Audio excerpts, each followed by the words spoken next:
تو اسی طریقے سے مستحبات جو ہوتے ہیں وہ یعنی اس کے اندر ایک اور بھی عمل داخل کر لیا صحیح ہے، تو وہ سنتوں سے تکمیل تک پہنچ گیا، لیکن یہ نور علی نور ہوتا ہے۔ سبحان اللہ، تو اب اس لیے یہ کہا گیا کہ جب آپ وضو کریں تو جہاں تک دھونے کا حکم ہے اس سے کچھ زیادہ بڑھا کر دھوئیں، صحیح، کیونکہ وضو جو ہے یہ قیامت والے دن اعضائے وضو روشن ہوں گے۔ صحیح، یہ وضو والے جو اعضاء ہیں یہ وضو کی وجہ سے پر نور ہوں گے، صحیح، تو اس لیے کہا گیا کہ بڑھائے، یعنی صحیح، کونیوں سمیت اور پھر تھوڑا سا اوپر کر کے، صحیح، اسی طریقے سے ٹخنوں سے اوپر کر کے دھوئے، تو یہ اپنے نور کو گویا کہ بڑھا رہا ہے۔ صحیح، تکمیل تو اس کی ہو رہی ہے لیکن نور بھی ساتھ بڑھا رہا ہے۔ تو اسی طرح آداب ہوتے ہیں، مستحبات ہوتے ہیں عبادتوں کے اندر، تو اس میں زیادہ ثواب کا حقدار صحیح، ہوتا ہے، اس سے کام جو ہے وہ عبادت یا کوئی بھی کام ہو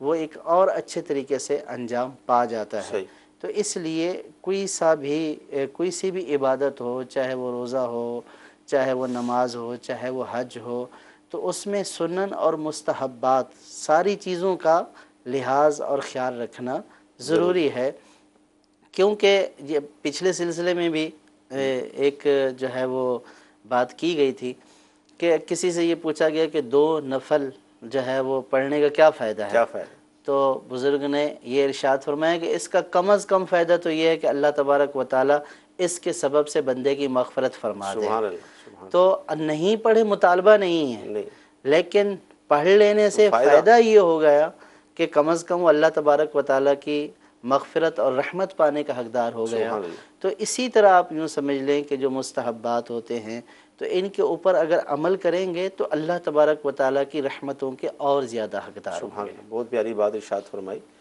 اور یہ بھی ہم نے علماء سے سنا کہ جو مستحبات پر عمل کرتا ہے تو اس کی برکت سے اس کی سنتیں، اس پر عمل مضبوط ہو جاتا ہے، پھر سنتوں کی برکت سے اس کے واجبات مضبوط ہو جاتے ہیں اور پھر فرائض، اور جو مستحبات کو ترک کرتا ہے اس کو مطلب کہتا ہے یار اس کی کیا اہمیت ہے، تو پھر وہ آہستہ آہستہ سنتیں بھی چھوٹتی ہیں، پھر واجبات بھی چھوٹ جاتے ہیں، اور اللہ نہ کرے پھر فرائض کا بھی تاریخ ہو جاتا ہے۔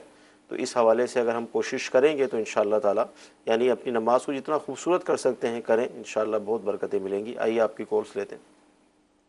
مفتی صاحب کے بارگاہ میں میرا یہ سوال ہے، ہم 2 دوست ہیں اور ہم ایک دکان کھولنا چاہتے ہیں، لیکن مجھے پتا ہے میرے دوست کے پیسے سود کے ہیں، کیا ہم اس سے کاروبار کر سکتے ہیں؟ استغفر اللہ، جی کیا فرماتے ہیں؟ جس شخص کے پاس سود کی رقم ہے تو اس کے لیے حکم یہ ہے کہ جن سے لیا ہے ان کو واپس کرے، وہ نہیں ہے تو ان کے ورثاء کو واپس کرے، ورثاء نہیں ہیں تو اس صورت میں وہ اس کو صدقہ کرے۔ ٹھیک ہے، تو دوست کے پاس تو ایسی رقم ہے کہ جس کا حکم یہ ہے کہ اس کو صدقہ کیا جائے، ٹھیک ہے، تو ایسی رقم کے ساتھ شرکت کرنا یعنی کہ ایک جائز کام کی بنیاد ایک ایسے پیسے کے ساتھ، جبکہ معلوم ہے کہ یہ سود کا ہے، تو اس صورت میں شرکت کرنا اور ایک جائز کام کی بنیاد اس سودی رقم سے رکھنا، صحیح، تو شرعاً اس کی اجازت نہیں ہے۔ ان سے یہی کہا جائے گا کہ اپنے دوست کو سمجھائیں کہ آپ کے پاس تو وہ مال ہے کہ جس مال کا شریعت یہ تقاضا کرتی ہے کہ آپ فقراء پر اس کو تقسیم کر دیں، صدقہ کر دیں بغیر ثواب کی نیت سے، ٹھیک ہے، تو آپ اس سے اگر یہ کاروبار کریں گے تو اس کاروبار کے اندر برکت کہاں ہوگی؟ تو اس لیے اگر معلوم ہے کہ واقعتاً ان کے پاس سود کی رقم ہے تو ان کے ساتھ شرکت نہ کی جائے۔ ٹھیک ہے، جی اگلی کال۔ میرا سوال یہ ہے کہ جو موبائل ہے اس کے اندر قرآن پاک لوڈ کرنا یہ صحیح ہے یا غلط ہے؟ جی اگرچہ کئی مرتبہ یہ سوال ہو چکا لیکن ناظرین ہمارے تبدیل ہوتے رہتے ہیں، کیا فرمائیں گے؟ جی قرآن پاک کے اندر میموری میں قرآن پاک کو، موبائل کے اندر قرآن پاک کو ڈاؤن لوڈ کرنا جائز ہے۔ ٹھیک ہے، اچھا مزید یہ کہ اس کو پڑھنا بغیر وضو کے، اور وضو کے کیا فرمائیں گے؟ بغیر وضو کے قرآن پاک زبانی پڑھنا تو جائز ہے، ٹھیک ہے، اور اگر اس کو کھول لیا ہے صحیح ہے، تو اس صورت میں زبانی پڑھ سکتے ہیں، لیکن اگر قرآن پاک اسکرین پر سامنے ظاہر ہے، کھلا ہوا ہے، تو بے وضو ہونے کی حالت میں اسکرین کو ٹچ نہیں کرے۔ ٹھیک ہے، جی اگلی کال۔ مفتی صاحب سے میرا یہ سوال ہے کہ احتجاج کسے کہتے ہیں، اور احتجاج کرنا مکروہ تحریمی ہے یا مکروہ تنزیہی ہے؟ کچھ سمجھ نہیں آیا جملہ شروع کا، احتجاج کا ہے، انہوں نے شاید کچھ سمجھ نہیں آیا۔ استجار فرماتے جی احتجاج، یہ اگلی کال دیتے ہیں، جملہ صحیح ان سے ادا نہیں ہوا.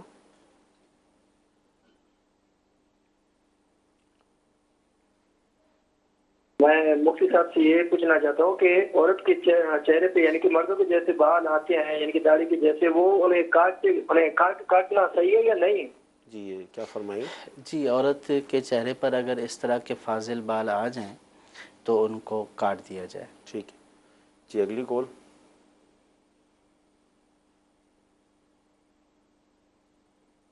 حکیم عبدالحفیظ نقشبندی عرض کر رہا ہوں کاموکی سے. سوال یہ ہے کہ آج کل جو لوگ مرغ بیچتے ہیں، مرغی کا گوشت 1 کلو کے حساب سے اور دیتے 900 گرام ہیں، وہ کہ یہ اس کو صاف کر کے تو پھر 900 گرام دیتے ہیں اور پیسے 1 کلو کے لیتے ہیں، اور بعد میں چربی اکٹھی ہو جاتی ہے تو اس کو بیچ دیتے ہیں. کیا یہ صحیح ہے اور وہ صحیح لے رہے ہیں یہ قیمت؟ کیا فرماتے ہیں؟ اس کی مختلف صورتیں مارکیٹوں میں ہیں، کیا فرمائیں گے؟ جی، جب گوشت لیا جاتا ہے تو اس وقت تو وہ کاٹ پیٹ کے دے دیتے ہیں تو وہ وزن کے اعتبار سے پورا ہی ہوتا ہے. صحیح. لیکن ہمارے کہنے کے اوپر ہی وہ اس کو صاف کرتے ہیں. ظاہر ہے اس میں بہت ساری چیزیں ایسی ہوتی ہیں کہ جو کھانے والی نہیں ہوتی ہیں. ٹھیک ہے. تو وہ ان کو جب وہ صاف کرتے ہیں تو وہ چیزیں عام طور پر پھینکنے والی ہوتی ہیں. صحیح. تو اس میں اگر وہ صفائی کے اوپر کم ہو گیا صحیح. تو یہ نہیں کہا جائے گا کہ ہم نے خریدا 1 کلو تھا اور گوشت ہمیں کم ملا. صحیح. تو وہ جتنا آپ نے خریدا تھا تو آپ کی اجازت سے ہی اس کے اندر اس نے چھانٹی کی ہے، اس کو صاف کیا ہے. صحیح. ہاں، جو اس نے چھانٹی کی ہے یا جو اس نے اس کو صاف کیا ہے، جی جی آپ یہ چاہتے ہیں کہ یہ بھئی یہ ہم لے لیں تو ظاہر ہے کہ یہ آپ ہی کا مال ہے تو آپ اس کو لے سکتے ہیں. صحیح. اگر وہ چربی نکال رہا ہے تو آپ اس کو یہ کہہ سکتے ہیں کہ چربی آپ ہمارے گوشت میں ہی ڈال دیں. اور اگر عام طور پر لوگ اس کو پھینک دیتے ہیں صحیح. اور اس کو مانگتے نہیں ہیں، طلب نہیں کرتے ہیں، پھینکنے والی چیز ہے، اب اگر اس کو کوئی اٹھا لیتا ہے تو وہ اس کا مالک ہو جاتا ہے. تو یوں اگر وہ پھینکی ہوئی چیز اٹھا لیتا ہے تو یہ نہیں کہا جائے گا کہ وہ آپ کی چیز استعمال کر رہا ہے، بلکہ آپ نے جو چیز پھینکی تھی اس نے اس کو اٹھا کر استعمال کیا ہے. ٹھیک ہے. ہاں، اگر آپ ایسی چیز ہے کہ جو عرفاً پھینکی نہیں جاتی ہے اور وہ اگر اس کو استعمال کرتا ہے تو پھر شرعاً یہ جائز نہیں ہوگا. بعض اوقات ایسا بھی ہوتا ہے کہ خریدار جو ہوتا ہے سامنے والا وہ اخلاق اور مروت والا ہوتا ہے. تو دکانداروں کو بھی اس بات کا لحاظ رکھنا چاہیے کہ جسم کے وہ اعضاء یا وہ چیزیں نکالنی چاہیے کہ جو عام طور پر لوگ نکلواتے اور پھینکوا دیتے ہیں. اس کے ساتھ گوشت کا مفید حصہ نہیں نکالنا چاہیے کیونکہ اس کی لوگوں کی طرف سے اجازت نہیں ہوتی ہے. جیسے کوئی زندہ مرغی خریدتے ہیں، اب زندہ مرغی کٹواتے ہیں تو اب اس کے بعد جو اس کے پائے ہوتے ہیں وہ عام طور پر پھینک دیتے ہیں، کوئی طلب بھی نہیں کرتا ہے. اسی طرح اگر اس نے جو ہے وہ اس کا جو ہے وہ چمڑا اتارا، کھال جو اس کی ہوتی ہے وہ اتاری، تو وہ عام طور پر لوگ طلب نہیں کرتے، لیکن کھال بھی کھائی جاتی ہے اور اس کے وہ جو پائے ہیں وہ بھی کھائے جاتے ہیں. تو عام طور پر چونکہ لوگ پھینک دیتے ہیں اور اس کو طلب نہیں کرتے ہیں تو اس لیے وہ اس کو جمع کرتے رہتے ہیں اور بعد میں اس کو بیچ دیتے ہیں. کیونکہ 2 پائے تو بکنے والے نہیں ہوتے ہیں تو ان کے پاس جب زیادہ جمع ہو جاتے ہیں تو بیچ دیتے ہیں. لہٰذا اگر آپ یہ نہیں چاہتے ہیں کہ پائے اس کے پاس جائیں یا اس کی کھال اس کے پاس جائے تو آپ اس کو کہہ دیں کہ یہ ہماری چیز ہے، یہ ہمیں دے دیں. اب اس کے باوجود بھی اگر وہ اپنے پاس رکھتا ہے تو اس صورت میں اس کا یہ استعمال کرنا ناجائز ہے اور وہ گناہ گار بھی ہوگا. ٹھیک ہے جی، بہت پیارا ہمیں مفتی صاحب نے جواب عطا فرمایا. اس حوالے سے جو خرید و فروخت ہوتی ہے کہ اس میں جو صورتیں اس وقت رائج ہیں، جو جائز صورتیں، اس طرف آپ نے ارشاد فرمایا. جی اگلی کال لیں گے ہم. مفتی صاحب سے میرا یہ سوال ہے کہ احتجاج کسے کہتے ہیں اور احتجاج کرنا مکروہ تحریمی ہے یا مکروہ تنزیہی ہے؟ جی نوید بھائی آپ کو خوش آمدید کہتے ہیں زمزم نگر حیدرآباد سے. یہ کال آپ نے سنی، کیا فرمائیں گے آپ؟ احتجاج کہہ رہے ہیں. احتجاج. الحمدللہ رب العالمین والصلاة والسلام علی سید المرسلین اما بعد فاعوذ باللہ من الشیطان الرجیم بسم اللہ الرحمن الرحیم. یہ غالباً اعتجار کے بارے میں پوچھ رہے ہیں. جی احتجار یہ ہوتا ہے کہ کپڑے کو سر پر لپیٹ لیا جائے اور درمیان میں سے سر کھلا چھوڑ دیا جائے، ننگا چھوڑ دیا جائے، اور سر کے درمیان میں کچھ نہ ہو، نہ کپڑا ہو نہ ٹوپی ہو. جس طرح دیہاتوں میں بعض لوگ جو ہے مفلر وغیرہ جو سر پہ باندھ لیتے ہیں اور درمیان سے کھلا چھوڑ دیتے ہیں. تو یہ صورت جو ہے احتجار ہے اور یہ سنت کے خلاف ہے، اور اگر نماز اس حالت میں پڑھی تو نماز مکروہ تحریمی ہوگی. ٹھیک. اچھا، مزید ایس ایم ایس کا آپ سے جواب بھی لیں گے. نماز کے اندر درود ابراہیمی کی جگہ کوئی دوسرا درود پاک پڑھ سکتے؟ درود ابراہیمی کی جگہ کوئی دوسرا درود پاک بھی پڑھا جا سکتا ہے، لیکن درود ابراہیمی ہی پڑھنا نماز میں سنت ہے، تو اس لیے اسے تبدیل نہیں کرنا چاہیے. ٹھیک. یہ مزید کال ہے تو دیں. وہ میں نے رکعت مانی تھی، نفل مانی تھے، وہ میں نے پڑھے نہیں ہیں اور مجھے یاد نہیں کہ میرے کتنے تھے، تو اس حوالے سے کچھ بتا دیجیے. جی کیا فرماتے ہیں نوید بھائی؟ منت مانی تھی انہوں نے. جی جی، نفل کی. نفل کی منت مانی تھی اور تعداد اگر یاد نہیں ہے تو کم از کم مقدار 2 کی ہوتی ہے، تو یہ 2 نفل پڑھ سکتے ہیں. ٹھیک ہے جی. مزید کال. جی صاحب، میرا سوال یہ کہ اگر کسی نے 2 رکعت نفل کی نیت کری یا پھر 4 رکعت سنت کی، تو پھر 1-2 رکعت کے بعد اس نے بیچ نماز میں فرض کی نیت کر لی، تو کیا نماز ہو جائے؟ جی مفتی نوید صاحب ارشاد فرمایا اگر ہمارے ساتھ ہیں تو بیچ میں ہی اس نے اپنی نماز کو جی تبدیل کر لیا، نیت بیچ کو میں ہی انہوں نے نیت تبدیل کر لی، فرض کی کر لی. جی جی نماز پڑھتے ہوئے اگر بیچ میں فقط دل میں نیت کی ہے، مثال کے طور پہ وہ نفل پڑھ رہے تھے یا سنت پڑھ رہے تھے، دل میں یہ نیت کر لی کہ اب یہ فرض ہیں یا واجب ہیں یا کوئی اور نماز ہے، تو اب یہ نیت کا عدم ہے، اس نیت کا کوئی اعتبار نہیں کیا جائے گا. صحیح. سوائے یہ کہ وہ زبان سے کوئی کلام کریں یا ایسا فعل کریں کہ جس سے نماز فاسد ہو جاتی ہے، تو نماز فاسد ہو جائے گی، ورنہ ابتداءً نماز شروع کرنے سے پہلے جو انہوں نے نیت کی تھی وہی نیت کارآمد ہوگی. ٹھیک. ایک صورت تو یہ ہے کہ اس میں دوسری صورت یہ پائی جاتی ہے کہ ابتداء میں ہی 2 نیتیں کر لی جاتی ہیں، کہ فرض کی نیت بھی کر لی اور سنت کی نیت بھی کر لی، یا مطلب واجب کی نیت کر لی اور نفل کی نیت کر لی، تو یوں 2 نیتیں اکٹھی کر لی. تو اس کے اندر جس کا درجہ اعلیٰ ہے وہ شمار کی جائے گی اور جس کا درجہ ادنا ہے وہ شمار نہیں کی جائیں گی. صحیح. مثلا سنت اور فرض کی نیت کر لی تو وہ فرض شمار کیے جائیں گے، سنت شمار نہیں کیے جائیں گے. واجب اور نفل کی نیت کر لی تو وہ واجب شمار کیے جائیں گے، نفل شمار نہیں کیے جائیں گے. جی ماشاءاللہ، بہت پیارا آپ نے جواب ارشاد فرمایا. جی اگلی کال لیں گے. ہند کے شہر بھیونڈی سے ریاض اختاری عرض کر رہا ہوں. حضور میرا سوال یہ ہے کہ اسکول میں بچوں کو ڈرائنگ کے لیے کہا جاتا ہے جس میں کچھ انسانوں کی تصویریں بھی بنانی پڑتی ہے، تو اس طرح سے ٹیچر کے حکم پر عمل کیا جائے گا یا نہیں؟ جواب ارشاد فرمائیں. انسانوں کی، جانوروں کی کیا فرماتے ہیں؟ کسی بھی جاندار کی تصویر بنانا جائز نہیں ہے، ناجائز و حرام ہے. حدیث پاک میں نبی کریم صلی اللہ تعالیٰ علیہ وسلم نے ارشاد فرمایا کہ قیامت کے دن سب سے شدید ترین جن کو عذاب دیا جائے گا وہ مصور ہوں گے، جو تصویر بنانے والے ہیں. تو اب اگر ٹیچر حکم دیتی ہے یا بنانے کا کہتی ہے تو اس کے حکم دینے اور بنانے کے کہنے کے اوپر اس کی اطاعت نہیں کی جائے گی، کہ اس میں رب تبارک و تعالیٰ کی نافرمانی ہے. اگر استاد، والدین یا کوئی بھی شخص اللہ تبارک و تعالیٰ کی نافرمانی کرنے کا حکم دے تو اس صورت میں اس کی اطاعت نہیں کی جائے گی، اس کا حکم نہیں مانا جائے گا، کیونکہ اس کا حکم ماننے میں اللہ تبارک و تعالیٰ کی نافرمانی ہو رہی ہے. ٹھیک ہے. احادیث میں یہاں تک بھی آیا کہ نبی کریم صلی اللہ تعالیٰ علیہ وسلم ایک مرتبہ گھر میں داخل ہوئے تو حضرت عائشہ صدیقہ رضی اللہ تعالیٰ عنہ نے ایک تصویر والا جو ہے وہ کپڑا خریدا تھا، اس کے اوپر جانداروں کی تصویریں تھیں. ٹھیک ہے. اور اس کا تقیہ بنایا ہوا تھا یا اس کو پردہ کے طور پر لٹکایا ہوا تھا.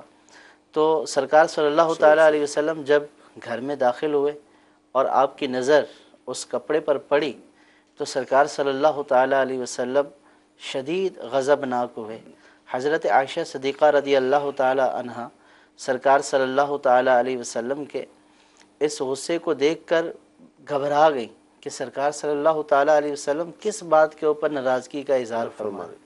عرض کی یا رسول اللہ صلی اللہ تعالی علیہ وسلم کیا ہوا؟ تو نبی کریم صلی اللہ تعالی علیہ وسلم نے ارشاد فرمایا کہ بروز قیامت جس کو سب سے زیادہ عذاب دیا جائے گا وہ مصور ہوں گے.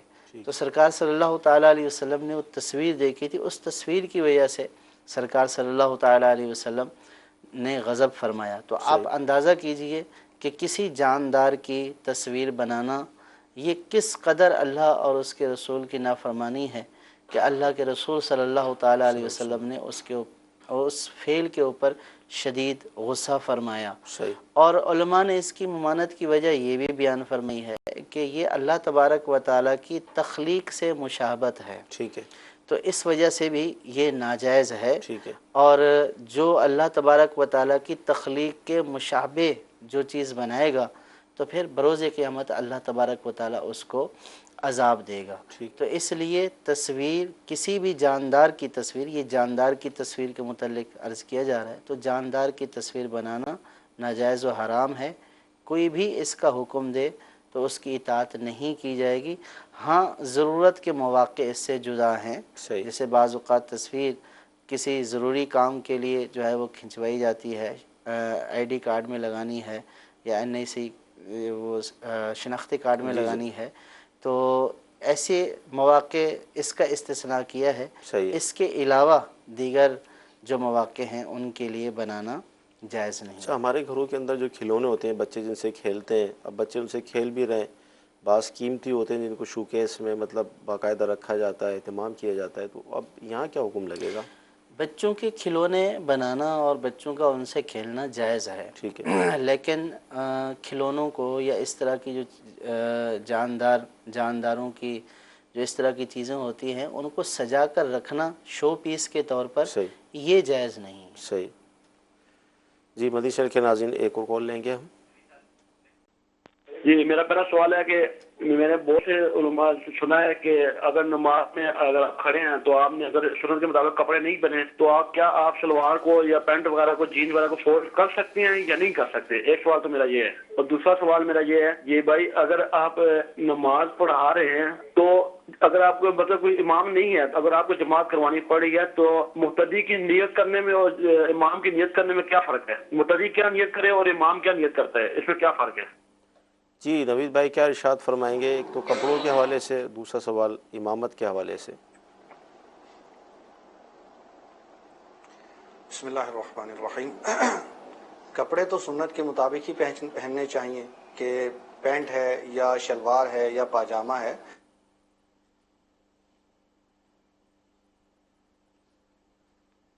جی سجاد بھائی آپ ارشاد فرما دیں. تو نماز کے لیے اسے فولڈ نہیں کر سکتا. نماز کے لیے اگر فولڈ کرے گا تو وہ گناہ گار ہوگا. نماز کے علاوہ بھی فولڈ نہیں کر سکتا. اور نماز کے اندر یہ جو عمل ہے مکروہ تحریمی ہے، کیونکہ حدیث پاک میں ہے کہ، اور بخاری شریف کی حدیث پاک ہے، امرت ان اسجد علی سبعۃ اعظم ولا اکف ثوب ولا شعر، کہ مجھے حکم دیا گیا ہے کہ میں 7 ہڈیوں پہ سجدہ کروں اور نہ ہی کپڑے لپیٹوں اور نہ ہی بال لپیٹوں. صحیح. تو چونکہ یہ حدیث پاک میں کپڑے لپیٹنے سے منع کیا گیا ہے، کپڑوں کو فولڈ کرنے سے منع کیا گیا ہے، اس وجہ سے اگر نماز کے اندر کپڑے فولڈ کیے گئے تو نماز مکروہ تحریمی ہوگی اور واجب الاعادہ ہو جائے گی. ٹھیک ہے. تو اب اگر کسی کے کپڑے بڑے ہیں تو چاہیے تو یہ کہ وہ اپنے کپڑے کٹوا کر چھوٹے کر لے اور سنت کے مطابق کر لے. اگر نہیں کر سکتا تو کپڑے فولڈ نہیں کرے گا، کیونکہ کپڑے فولڈ کرے گا تو یہ مکروہ تحریمی ہوگا، اور اگر کپڑے فولڈ نہیں کرتا سیدھے رکھتا ہے تو یہ زیادہ سے زیادہ سنت کا خلاف ہوگا. اور سنت کے خلاف ہونے کی وجہ سے نماز کے ثواب میں کمی ہوگی، لیکن نماز بہرحال ہو جائے گی. لیکن اگر مکروہ تحریمی کا ارتکاب کیا تو نماز واجب الاعادہ بھی ہو جائے گی اور ارتکاب کرنے والا بھی گناہ گار ہوگا. دوسرا سوال ان کا یہ تھا کہ بعض اوقات ایسی صورت بن جاتی ہے کہ ہمیں امامت کے مصلی پہ کھڑا کر دیا جاتا ہے، تو اب امام کی نیت اور پھر مقتدیوں کی نیت کس طرح کرے گا امامت کے حوالے سے؟